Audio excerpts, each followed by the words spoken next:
I hope you're well. So it's been a few weeks since I first mentioned the new workspace, and there's a lot been going on with it, just lots of little bits and pieces, so not really worthy of a dedicated video, but I thought I'd just give you a quick update on the progress so far. If you're not familiar with it, this is roughly a 300 square foot or 30 square meter workshop space that I've taken on in the same building, the opposite corner of this part that I'm in. Basically in a shell condition, so bare brick walls, rough concrete floor, concrete beam ceiling, janky electrics, no lights, and complete with 1970s era serial killer curtains. The point of this is for me to be able to split out the product business into a separate unit from the woodworking. In fact, I'll let present day Peter pop in for a minute and talk about that very quickly. So this is basically why I want to move the woodworking side of the business into a different workspace. Originally, I was looking to move the 3D printing into another space, but the space I found turned out to be a really good workshop. But basically, I've just done the first of the light frames to take the LED panels for the new workshop, and I've got 2 more to do. Trouble is, I'm completely out of stock now of the loose tenon jigs. I've got another 4 or half dozen printed, but they need to be prepped and with the heat sinks, the heat set threads put in and everything, and I just haven't got space to do it in the other side of this place. It's full of filaments amongst other things, so now I've got to clear all this up to a decent standard, do my thing with the 3D printed stuff, and then make this much mess again because I've got another 2 frames, LED panel frames to do. So it would be much easier if I can separate these 2 spaces out, which is why I'm going through this process to get the new space put together. It's not a cheap process, but I think it'll be worthwhile in the end, and to be able to have this space to do what I need to do to the 3D prints, all the packaging and everything else, is actually going to make a big difference, I think, anyway. So yeah, that's why I want my new space. So there was no lighting in the new space, but there is power. So I've lashed up some temporary LED batten lights just on plugs so that I could see what I was doing.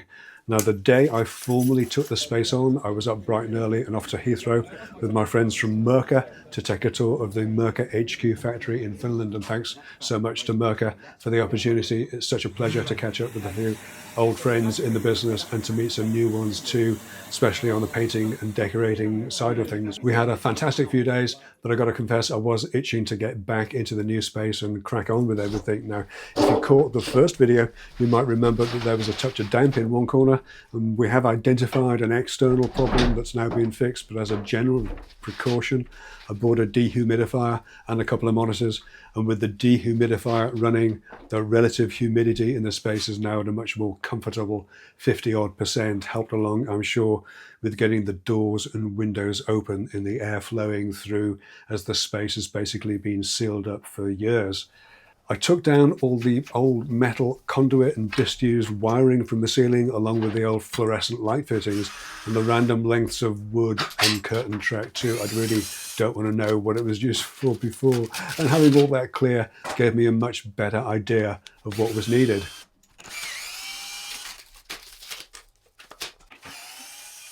I spent a lot of time agonizing about insulation, both for sound and heat, but before committing to anything, I decided to try blocking up the holes in the wall between me and the seamstresses next door with some expanding foam, and what a difference that made. Not the heat, obviously, but it is a lot quieter now, and overall, even back in February with sub-zero temperatures outside, it was never below around 14 degrees, so I decided just to leave the brick walls as they are and just paint them.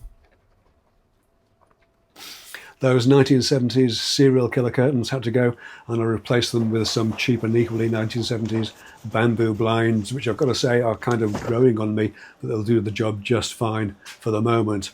One of the pleasant surprises about the space was the fact that there was running water. I would have killed for water and waste back when I was painting in here. So I decided to pick up a stainless steel utility or janitor sink just to have it available while I was painting in the new space. There was a rudimentary waste pipe already there, so I used the hole in the wall to replace it with something a little better, and the freestanding sink and drainer fits in very nicely. My plan is to turn this around by about 90 degrees so it's alongside the outside wall and under the window. One thing fitting the sink did bring home though was just how out of true the floor is, something I'll come back to a little later on. With the sink in place, I wanted to start working on the walls in the slightly damp corner. Conscious of my wrist issues that I've had in the past, I didn't want to be scraping at the surface with a wire brush, but I remembered that I had a wire cup on a grinder and that worked extremely well. What surprised me with this though was the amount of sparking that came off the walls. I've no idea why it happened, and if you do, then let me know down in the comments. But it didn't take long at all to strip off the surface of the painted brickwork. And yes, I'm glad I did take the precaution of covering up the smoke detector, as I'm sure all the dust would have set it off. At this stage, the workshop security was basically an ancient padlocked hasp and staple, and while it did the job, I wanted something a little bit better. I will be replacing those doors, but for now I opted for a pair of mortise deadlocks that were keyed alike, so one key operates both locks. Now, finding locks for these doors was made more complex than it really should have been because they're a pair of rebated doors that are outward opening. Normally that's a kind of sash lock situation that you have with French doors, but I particularly didn't want a handle on the outside. I wanted access to be by key only. I got there in the end, but only by 3D printing a rebate set to go with the locks that I'd bought. They're doing the job, and I quite like the workshop security through obscurity of a shabby paint finish. You'd never know it was a workshop unless, of course, I was foolish enough to make videos about it. So as I mentioned earlier, I knew the floor fell away in one corner after I'd fitted the sink, but I'd never taken a look at it carefully before, so armed with a few blocks of MDF, a ball of string and a laser level, I set about charting the topography, and yes, as suspected, it does fall away by good 45 millimeters or so into the corner where the sink is, and slightly less than that, 30 odd mil, in the damp corner, for want of a better word. I spent a lot of time dithering about the floor. I've lived with a floor in here that slopes by about 50 mil, 2 inches from one end to the other, but it's never mattered much because there just isn't enough space to wheel anything around. In the new space though, there is, and I'd like the floor to be as level as possible. The ideal solution would be to have a self-leveling screed poured in. It's a fast job when done by the pros and only requires the application of money from me. And more importantly, it won't result in me being out of action for another year with a bent wing. But yeah, it is quite a lot of money really to be spending on a workshop that I'm only renting. Though the alternatives, ban it out and board it over or attempting a DIY leveling compound, weren't much less costly in terms of materials, and it would have taken much longer, so the floor is scheduled to be dealt with by professionals in a few weeks' time. With the dehumidifier drying things out, I opted to put on a layer of damp-proof paint on the walls.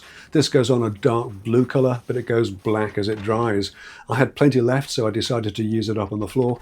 Not my best decision, as it turns out, as we'll see when it comes to having the floor leveled in a few weeks' time. But for the moment, at least, it all looked reasonably clean, tidy, and empty. This meant it was the perfect time to paint the ceiling, and because of the concrete beam construction and the bare brick walls to come, I opted to spray them. There are lots of options for paint sprayers. I did a which sprayer when overview video about this recently, and I went with the Urbar airless sprayer. I'll be doing a dedicated video on that soon, but it worked very well, so well in fact that after the second coat on the ceiling, I continued down the walls. I haven't done much more than one coat on the walls as I'm expecting there to be a bit of spatter when the floor is leveled, and of course there'll be a dedicated video on the floor covering when that happens as well. But so far the ceiling's looking finished and the walls are looking decent enough, at least for a single coat. And that's kind of where we are so far. The next thing for me to do is to get the light panels, the light frames up in the ceiling. Again, I can wire them just into a plug temporarily. And I've made the frames to take the panels, and I've got the first one roughly wired up. As I mentioned earlier, there'll be a dedicated video on that when it all happens as well, of course. If you want to follow the whole journey, then join us as a 10-Minute Workshop Plus member. I've been doing a couple of member videos a week on this and everything else that's going on too. Details down below, or maybe just sign up to the free newsletter at 10mw.email. There's a monthly update in there as well. After the lights are done, then the next big things are kind of out of my hands. That's the floor being leveled. Then there's the electrics, the rewire. And once that's done, then I can finish the painting and I can put down the final floor covering, reinstate the sink and finalize the plumbing, some kind of water heater, and only then kind of start thinking about moving in the bare essentials and begin to plan the fitting out. Yeah, it's a long old process, but this is the one opportunity that I'll have to do this.